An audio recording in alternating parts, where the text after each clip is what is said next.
समाज प्रति क्या इम्पैक्ट पड़ो यहाँ है मानवीय लीला श्री जगन्नाथ आज जो आलोचना चक्र आप देखो ये तरुण भाषाविद मैंने भी अच्छा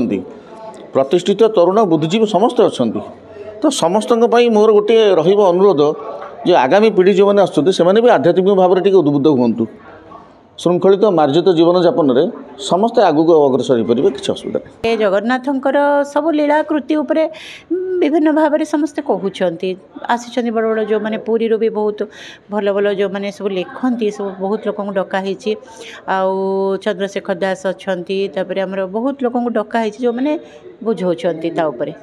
बहीटी उन्मोचन करोटा हूँ लॉर्ड जगन्नाथ स्पिरिचुअल क्वेस्ट तो यूनिवर्सल रिलीजन मुझे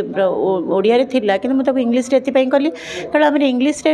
आम तो हलु सनातन धर्म आम जगन्नाथ धर्म यूनिवर्सल रिलीजन तेणु यहाँ समस्ते जानतु आमर जिते जोटा आज भी डिस्कसन हो मानवीय लीला उपरे तेणु लॉर्ड जगन्नाथंकर जहाँ सब अच्छी तार स्टोरीज तार जहाँ सब आम भक्त आम बलराम दास कठू नौ सालवेकर नौ भक्त सालवेक सब जिनस यहाँ तो हूँ सर्वधर्म ना तेणु ये मु समस्त सबु धर्मर लोक मानक अनुप्राणित करी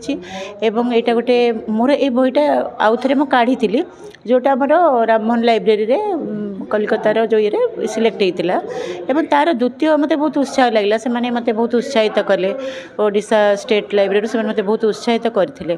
तेणु मुझे से कहले काढ़तु तापर मुझे द्वितीय संकलनटा काढ़ी आम जगन्नाथ को छाड़ी ओडिशार स्थिति कल्पना करें जगन्नाथ कहले ही ओडिशा ओडिशा कहले ही जगन्नाथ संस्कृति को आधार करिक ओडिशा प्रतिष्ठित होती तेणु जगन्नाथ संस्कृति एक व्यापक संस्कृति समन्वयवादर साम्यवादर संस्कृति ये संस्कृति को आम केवल गोटे धर्म भाव में देखिए कहीं सबु धर्म जगन्नाथ पाखे मिशन सबु मत जगन्नाथ पाखे मिशन तेणु एभली जगन्नाथ संस्कृति को चेतना को आम विभिन्न जगार प्रचार प्रसार करवा एवं आम निजे जानिबा ओडिया हिसाब से आमर आराध्य देवता को आम निजे आग जानिबा आग जानी सारा पर आम तापर बाहर लोक जनइबा जे आम जगन्नाथ संस्कृति को कहीं भल पाउछु सनातन धर्म को कहीं भल पाउछु सनातन धर्मर प्रथम जी हेले जगन्नाथ आराध्य देवता तांको कथाटा जनइबा पई ये भली कार्यक्रम आवश्यकता रही प्रत्येक समय थिला एबे भी अछि।